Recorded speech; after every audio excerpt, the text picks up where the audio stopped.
ESPN 94.1 FM and AM 930 present The Drive. Brought to you by Huntington Federal Savings Bank. Local then, local now. Member FDIC. It is Wednesday, November 11th. Your drive begins now on ESPN 94.1 and AM 930. I'm your host, Paul Swann. You can join the program by calling the Miller Lite phone line at 877-420-TALK. That is 877-420-8255. Miller Lite, hold true, great taste. It's only 96 calories. It is the original light beer. So coming up today on the program, I promised you this yesterday, but we have more details. And Chris Dickerson, a longtime sports journalist in the area.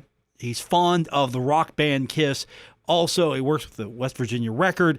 But he's going to join me on the program today more as a parent because there was a petition which has been denied from volleyball players at 3 Putnam County high schools. They were asking the WVSSAC commission to allow the opportunity to play in the state tournament.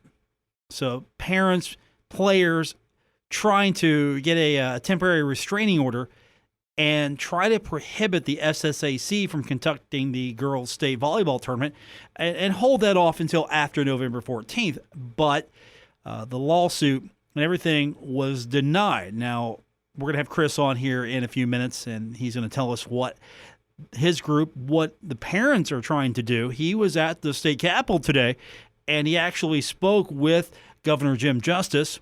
And we'll find out what happened at that protest and what, if any, recourse is left other than the protesting and trying to sway Governor Jim Justice to make a decision or to change his mind or to help come up with some sort of different plan in regards to what can and can't happen with the WVSSAC. So we're going to get into all of that here a little bit later on. As I promised, your phone calls also on Twitter at Paul Swann. You can find me there. And on Facebook, we've got a page for you. It's The Drive with Paul Swann. We appreciate you if you follow any of us, any of our social media accounts. I really would appreciate it. Now, not much happening today. A little quiet today. As far as I'm concerned, I mean, there have been some schools that have been announcing no fans at basketball games, limited attendance, 10%. I mean, that's a number I've seen at a couple of venues, a couple of places. We still don't know what's going to be with Marshall, if Marshall's going to have a non-conference schedule. And, of course, I'm saying that. Marshall released a non-conference schedule. I'm the one saying I'm not sure it's going to get through. You might have a couple of those games. You might get a few of those games. And I don't think you're going to get them all in. If you do, more power to the herd. But I don't see it. I really don't. I don't see it happening, or at least in its current form. And you're seeing more schools come out today announcing that not having fans, or there's going to be a lot of restrictions here. And this is where we're at right now, because every day something has been postponed or canceled. For example, and this is a big one, Maryland pausing all team-related activities due to an elevated number of COVID-19 cases within the Maryland football program. And so Maryland and Ohio State, that game, big deal, coming up on Saturday, canceled, not going to be rescheduled. So that's a big game.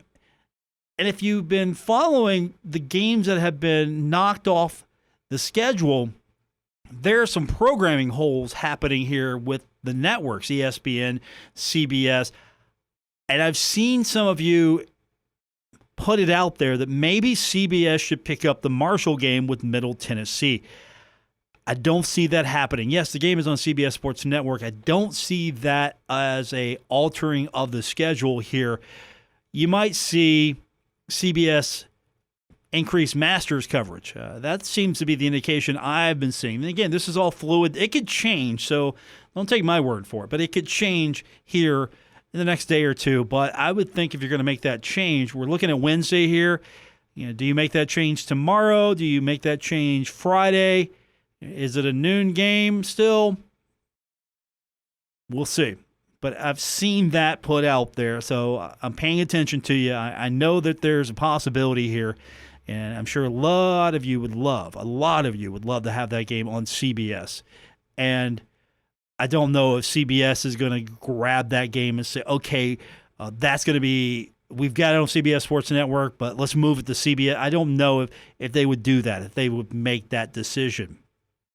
Because the plane crash it's us. It's our thing. Here in the tri-state and Marshall community, it's our thing. It's about us. It's something that we don't forget. It's something that we remember. And I don't know if CBS is looking at this like, okay, let's grab that game because of this. I don't know if that's in their mindset, as a company, as, the people who are in charge of making program decisions, if they're looking at it like that. I mean, ESPN's taking College Game Day, taking it to the Masters, and it was because of finances. They weren't looking at the significance of the day in college football history more than they were looking at, okay, what makes sense dollars and cents for the company in their mind. So I know a lot of things that are happening on social media, and I feel for you. I get it. I understand. It gets a little upsetting sometimes, but at the same time, the game's going to be played. You'll be able to see it. There will be the ceremonies that go with it. Nothing changes other than College Game Day decided not to bring their fancy desk to Huntington, and the game's going to be on CBS Sports Network. Not on CBS, but that could change. I'm not saying that the possibility is gone. I'm just saying I don't think it's going to happen. Chris Dickerson, we're going to have him on. We're going to talk a little high school volleyball in the state of West Virginia. Later on, we're going to hear from Will Ulmer, Tavante Beckett. I had a chance to catch up with these gentlemen yesterday. I talked to Will a little bit when I got a chance to start out a couple of questions about the importance of the 75 games. Same thing with Tavante, so you're going to hear that in the complete entire audio of it. We're going to give it to you every single question, so you'll hear all of that unedited when we come back. But Chris Dickerson coming up first. As I mentioned, he's a longtime sports journalist in the area. Loves Kiss. I mean, the rock band Kiss means almost as much to him as his children, which, by the way, he's a parent of volleyball players. And Putnam County cannot participate at this time in the state tournament. Chris joins us when we continue here on today's edition of The Drive on ESPN 94.1 and AM 930.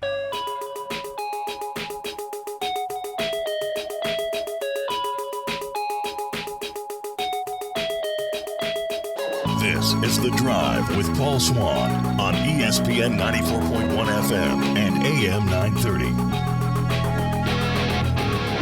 Presented by Miller Lite. Hold true great taste. Only 96 calories is the original light beer. Proud sponsor of our phone lines at 877-420-TALK, 877-420-8255. We appreciate them and joining us now on the program. I don't know how I can hype him up much more than I did. He's a Hall of Famer. Sports journalist for many years, works the WV record, the West Virginia record, loves Kiss, sometimes maybe more than his children. I don't know how much more I can hype you up, but Chris Dickerson with us on the program. And did I get it all in? I mean, I know I messed up. I didn't have Kiss as a rejoin bed. I'm sorry. I apologize.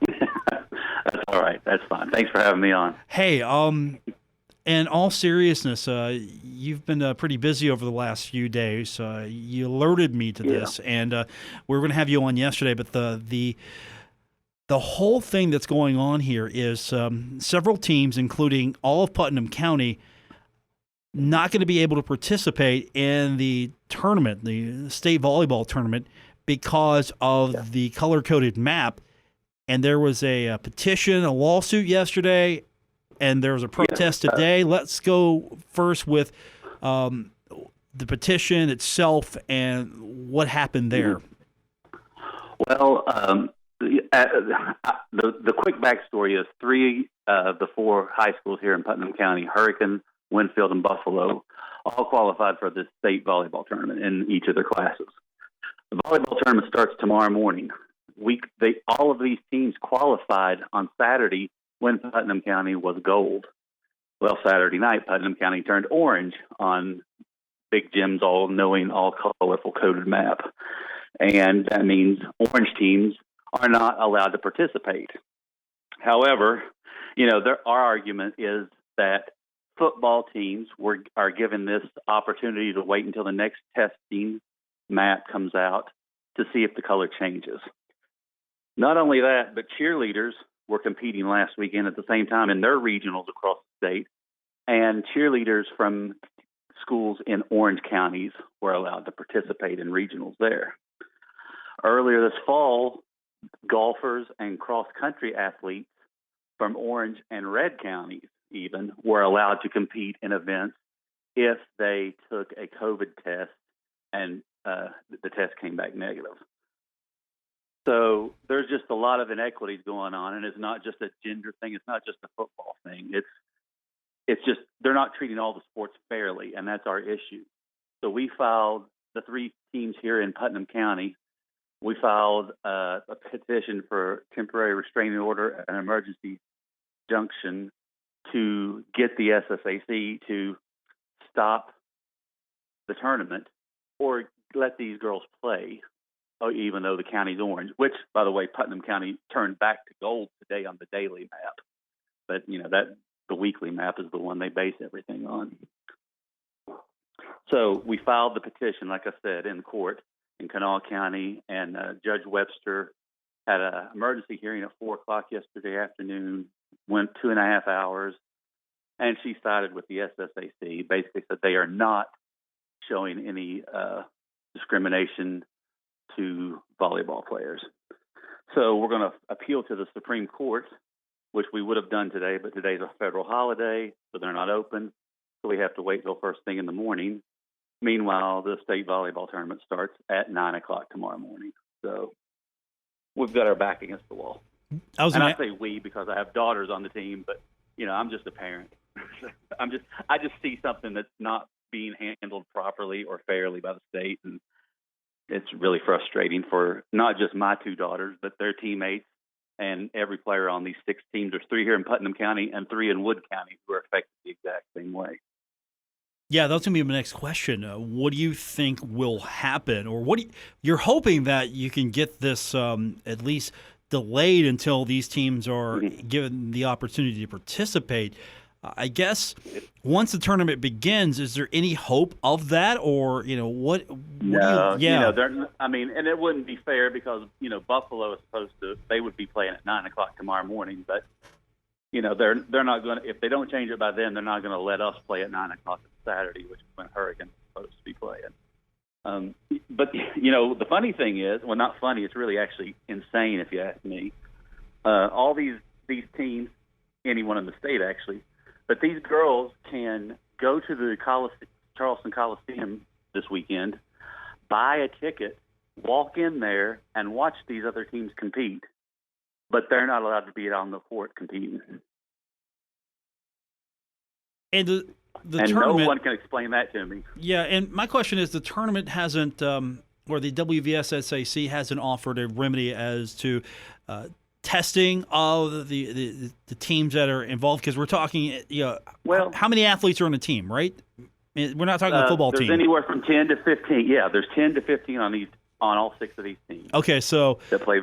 Yeah. So testing could have happened.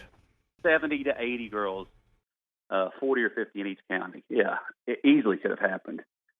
Well, but here's the thing. Where I'm a former sports writer, I knew football playoffs start this weekend. I knew last Sunday the SSAC would be having their weekly football playoff meeting up at their offices in Parkersburg. So I drove up there myself, and I talked to Bernie Dolan, the executive director of the SSAC, in person, and he told me then that the SSAC was aware of the situation, and they hated it, and they had been trying to do something with the governor's office to let these teams play. He said they had offered 3 solutions. One was to have the girls wear masks while they're playing, which they gladly would do. They would do whatever it took. They would take a COVID test before the game or 2 days before, whatever would get cleared. The SSAC also suggested to the governor's office, well, if these counties are gold on before the tournament starts, what can they play? And he told me that the governor had shot down all three of those suggestions. I emailed the assistant executive director of the SSAC today, Dr. Cindy Daniel, and she told me the same thing. That was after our three teams from Putnam County held a rally at the Capitol this morning before Governor Justice went in for his daily COVID press briefing. And he told me and the girls that he was trying to do everything he could, but he wasn't going to change things. He couldn't change things. He kind of pointed the finger back at the SSAC. So the governor lied to all those girls standing there and crushed their dreams. And it's just awful that the state and our leader doesn't care about these girls. So is there any chance we could get everyone in the same room to verify everyone's story? I know that's probably impossible, but basically have everyone together. I told today at the SAC, I told the woman at the SSAC today, I said, well, you all should be aware that the governor is throwing you all under the bus. So I would ask him about that.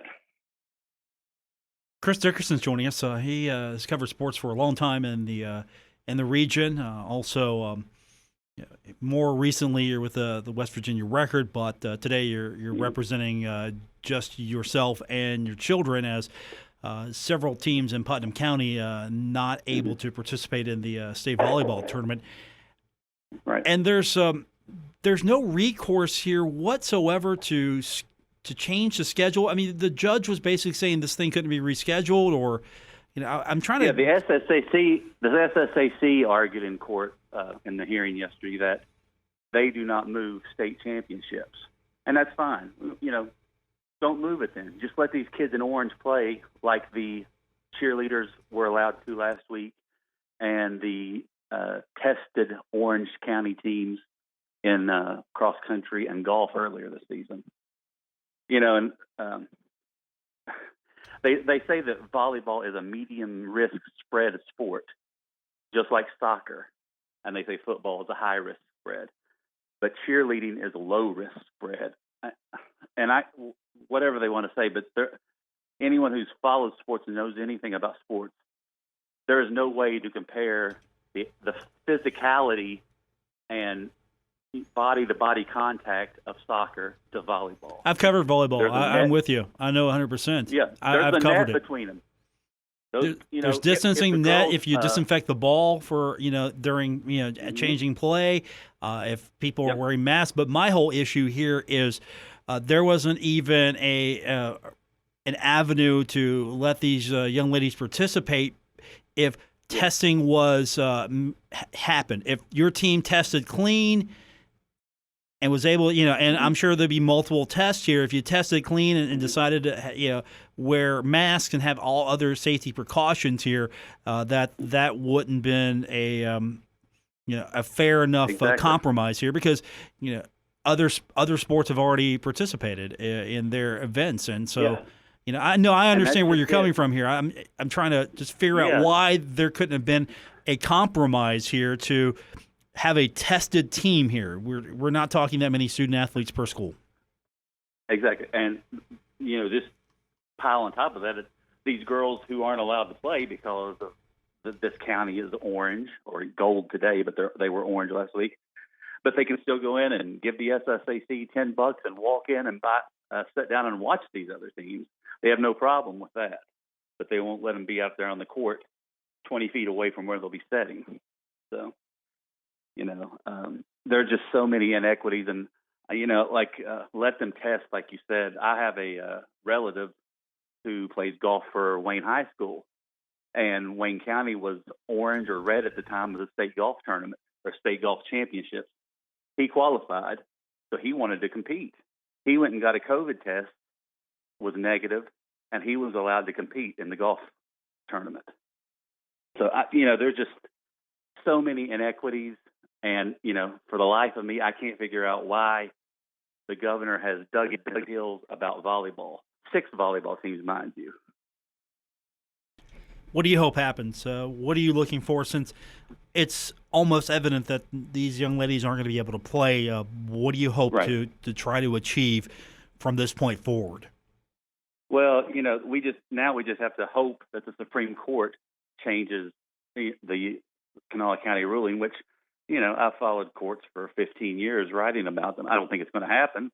Hopeful it does. But what it comes down to is the governor. It's all in his lap.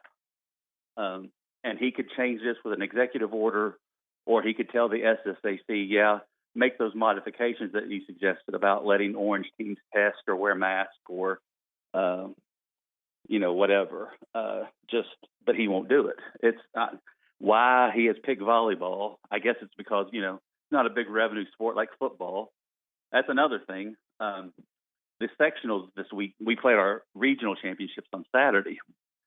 As you know, SSAC has these calendars, and they say, well, you have to play your regionals on these dates. You have to play your sectionals on these dates. They gave the AAA teams in the Eastern Panhandle, Musselman and Jefferson, there in Berkeley and Jefferson counties, they let them wait until Sunday when they turned back gold to play their volleyball regional championship. Okay, so they've set a precedent. They've set a precedent, though, that they will be flexible in their dates. Yes. Yeah, but they say they won't be for state championship events, which is what the state tournament would be. The logic to there makes no sense to me either, but that's what they say. However, but getting back to that Eastern Panhandle thing, of course, where Martinsburg's football team is located, oddly enough, and they found missing tests like missing poll election results, I guess. But those teams in the Eastern Panhandle were allowed to wait and play their regionals on Sunday. But Wayne County was orange last week also, and Spring Valley, Tulsa, and Wayne were not given that opportunity to wait until Sunday to play in their regional championships. And Spring Valley and Wayne, for sure, had a very good shot at advancing to the state tournament if they'd been given a chance to play. But they were not even afforded that opportunity.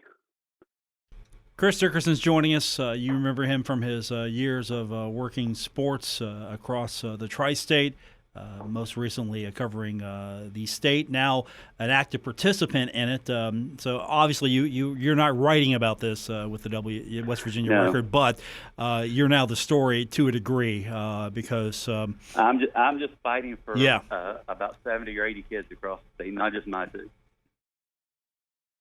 You think you can maybe work a way as this progresses to see if there can be more equity down the line, save this stress and aggravation, and at least get something more consistent across the board? Are you guys going to push it that far or that hard?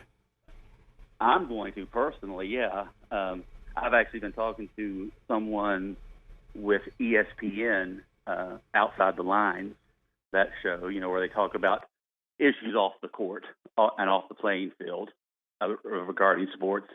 And a friend of mine shared something that I posted on Facebook yesterday, and they are definitely interested in the story. It's too late for these volleyball teams this time, but they want to look at these inequities that are going on with the SSAC and the governor's office for sure. Chris Dickerson's joining us. So tomorrow, 9 a.m. at the earliest is when everything begins again to try to see if there can be any resolution to this, or at least a stay or a temporary restraining order, anything that will maybe anything. Yeah. And someone in the governor's office just saying, "Yeah, go ahead and let these teams play because that's what's fair. They've earned it. They won their sectional and they won their regional. They've earned this right to play in the state tournament." And you know what? If any of these teams went down there and got beat 25-0 in 3 straight sets, at least they were there and they had the opportunity that they deserve and that they earned. Chris Dickerson joining us. Maybe next time when we have you on, we're talking about something we like KISS. Yeah. Or Hall of Fame. People who are in the Hall of Fame or being inducted into the Hall of Fame at Marshall for broadcasting. Stuff we like to talk about. We're going to get around to doing that one of these days. We had to postpone that event this fall because of everything going on, and we're still trying to do something this spring, but it doesn't look like we're going to be able to secure that just yet. So we'll just have a really big shindig next fall and induct even more people all at once. It'll be fun. Was this the Bill Bissett induction? Or was this the year we were putting Mr. Bissett in? Yes, it was Bill Bissett and Dan Hollis, and just there were 5 people, and Chris Fabry is one. He's a respected radio person, and we just can't do it right now. As much as we'd love to, it's just not a good time to have all these people fly in from around the country, or make reservations to fly in, and then the week before we say sorry, we can't do it. So we're just we're certainly gonna honor them still, but we might just have an in-person event with the 2021 inductees next fall. No virtual event here for Bill Bissett, the current president of the Huntington Chamber of Commerce. We might do something, I mean, he's a Zoom call all by himself. I don't know if if you know him well, he's a Zoom call all by himself. He absolutely is. He's a great guy. He's he loves Marshall University and the School of Journalism, and obviously the city of Huntington. And he's well deserving of being in the Hall of Fame for everything he's done in his career, and he's not even done yet. So. I don't want to give him too much of an ego. Let's just dial it back. We don't have to do that. He's already got it. Yeah, I was going to say dial it back a little bit. Let's just dial it back just a little bit on him. Chris, good luck. Keep me updated. We'll follow this and keep an eye on it and see what happens tomorrow. All right, thanks. Chris Dickerson joining me. The case continues. We'll see what the decision is tomorrow about the volleyball tournament. When we continue, we're going to hear from Will Ulmer. We're getting ready for the game this week with Middle Tennessee. That continues here on ESPN 94.1 and AM 930. Don't worry. Paul Swann has the wheel on The Drive, ESPN 94.1 FM and AM 930. Presented by Huntington Federal Savings Bank. This is The Drive on ESPN 94.1 and AM 930. I'm your host, Paul Swann. Thanks for tuning in. Don't forget, if you missed any part of today's program, you can always go back and listen to it on our podcast. All you have to do is find the show on Apple Podcasts, Spotify, Stitcher Radio, or wherever you get your podcast to listen to today's episode of The Drive on ESPN 94.1 and AM 930. So we've got a game coming up on Saturday between Marshall and Middle Tennessee. It's also the 75 game, so there's a lot of significance with the players when it comes to this game, this date, and what the meaning of it all comes down to for them. One guy who shared his thoughts on this with me yesterday was Will Ulmer, and that's where we begin to talk a little bit about what this game means to Mr. Ulmer. This is a game Doc says is the most important game on the schedule. What does it mean to you, this 75 game? I think it definitely is the most important game on our schedule. The 75 game always means more to us as players, but I think this one in particular is very significant because it's the 50-year anniversary of the plane crash, and we get an opportunity to go out and honor that team by playing a conference game at home in great weather. I think it's just, a great opportunity for us. And I think it's an important game that we need to go out and win.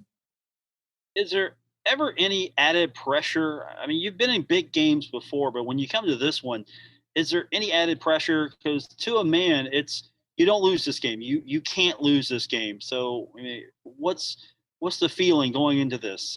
Added pressure, just resolve?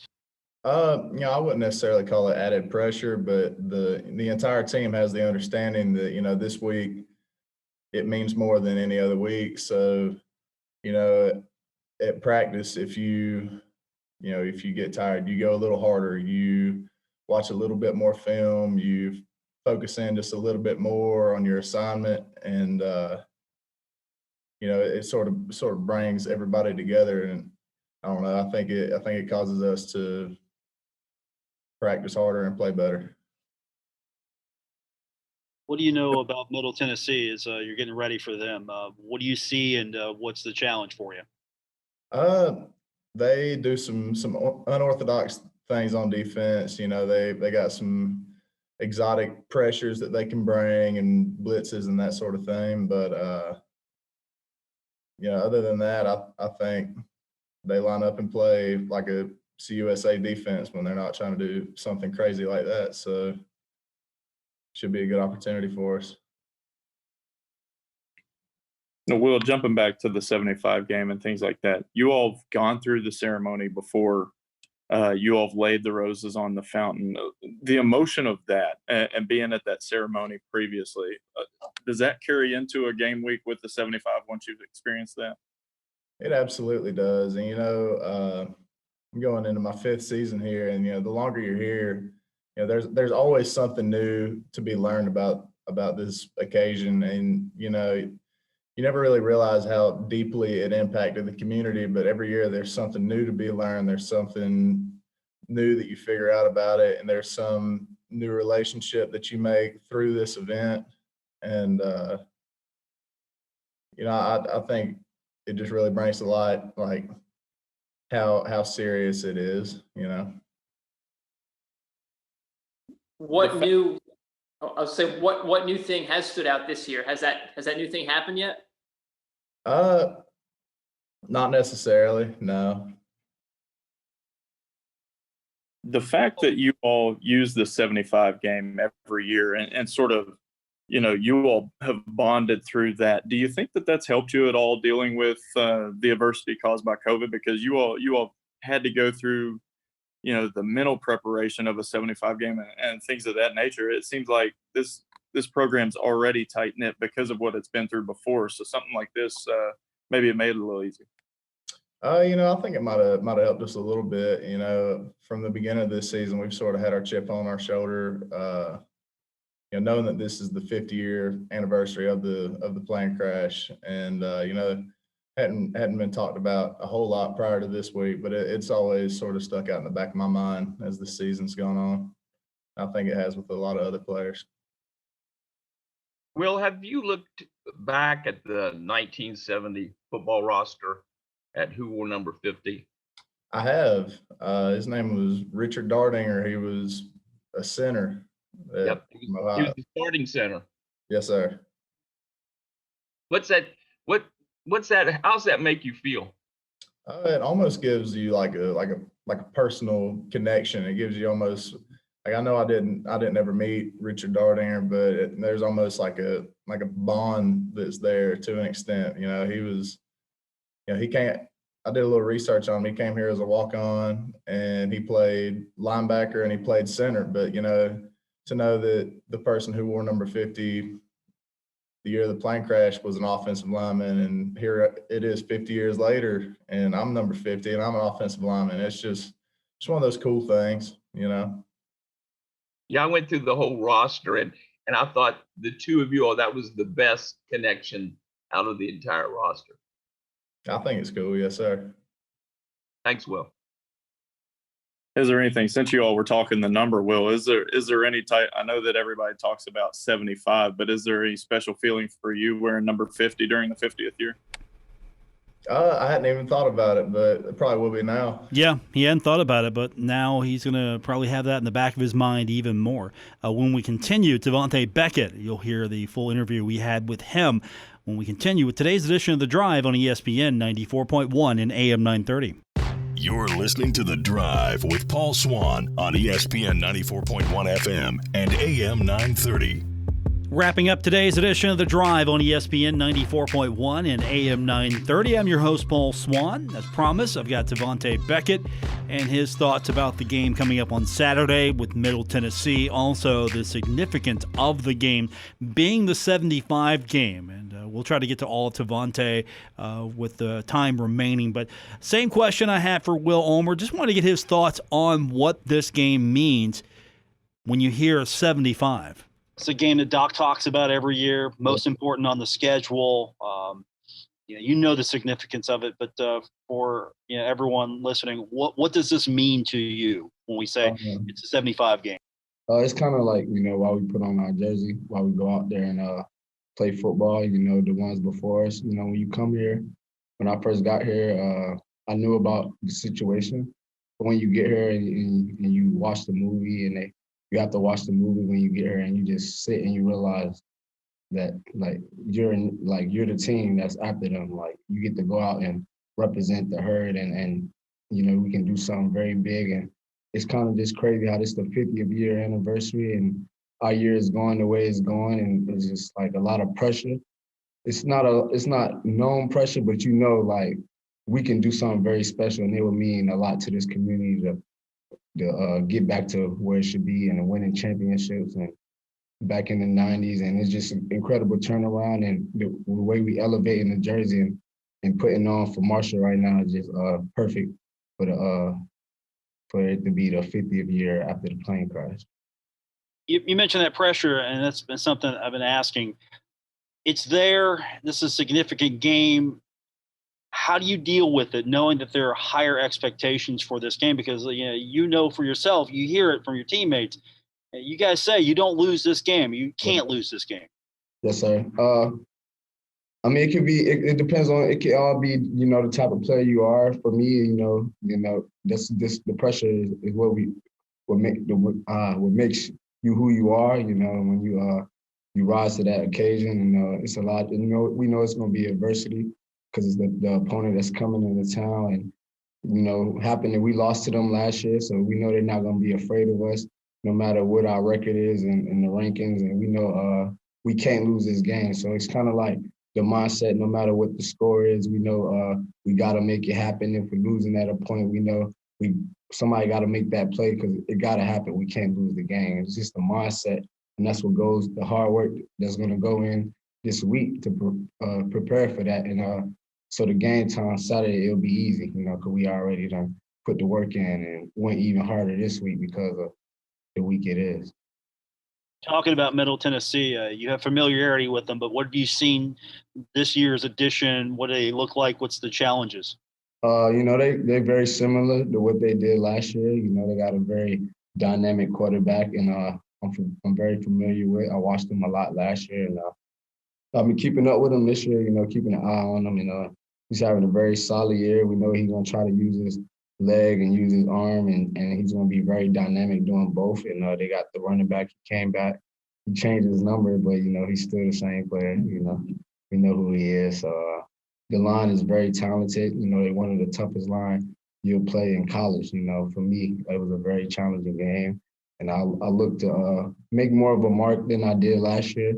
I felt like I could have played way better. It was a very early in my season, and I'm just looking forward to getting after it against them and making a difference this time. Well, you look at O'Hara, and what was the most difficult thing about going up against him last year? For me, I might have underestimated him a little bit. I seen him jumping around on film and trying to make plays, and I respect that. But as an athlete, sometimes you underestimate your opponent, and they humble pie comes and reminds you that you got to prepare a little harder. So knowing that this year, I just know I got to be on my P's and Q's. One time he got outside last year, and he dead-legged me, and I kind of missed him, and he went and gained like 20 yards. So just a play that I kept with me. I could have stayed inside, leveraged more, and took it away. But I learned from that play. That's one of the plays that I remember a lot from last year, and it was on his highlight tape, so I'm ready to get out there. Well, Tamonte, last time we spoke, you had a few tackles in Western Kentucky, and you said you want to make a point of, I got to get more tackles. The next game you come out, amazing amount of tackles. Are we looking for more and more of those as you come into this Middle Tennessee game? And how are you going to? You're talking a little bit about Asher being mobile and their defense, their offense being like that. How are you going to execute that? I'm gonna just play my game, trust Coach Lambo. I don't really chase tackles. I just try to run to the ball every play, and the ball, when you run to the ball, sometimes you get there before your others, or the play is just designed for you. And I've been fortunate to get a lot of tackles these last few weeks, but for this week, man, I'm just, this is the week you kind of just put everything to the side. It's bigger than us, and I'm perfectly, honestly fine if I finish with 0 tackles or 1 tackle, because the pressure of just winning this game is just so much to us. We get the dub. That's all that matters, and we can care about stats next week or whenever after the season, depending on the type of player you are. But yeah, of course I'm ready to get out there, Alex, but I don't care if I tackle Alex 0 times as long as we win, and I'll make sure he don't mess it up, and then the job is done for me. Devontae, you've been a part of a bunch of these 75 games now. What have you learned throughout your years in participating in all these games? For me, special things happen on this day. I had one of my better games ever in my life. I won Conference Player of the Week for the first time, the 75 game. We got the win, and I just know, for me, playing in a big time game like that, and being being a captain, trying to be a big time player every game. It's important for me to lay it all on the line and have a great game like that. Knowing they're gonna try to run the ball and stuff like that. So just trying to make plays. Devontae Beckett just trying to make plays. We'll hear more from him hopefully on game day as the Thundering Herd taking on Middle Tennessee. That does it for this edition of The Drive. Thanks for tuning in. I'm glad we'd have a different, diverse show today. Lots going on. Don't forget, there's Maction tonight. Yeah, Maction! Eastern Michigan at Ball State. Toledo at Western Michigan. Central Michigan at Northern Illinois. Maction on your TV. Back tomorrow for more of our action. Drive. We'll come up with something. We'll focus group it. That's going to do it. Thanks for tuning in. I appreciate everyone who was with us today. And don't forget, back tomorrow to do it all over again here on ESPN 94.1 and AM 930.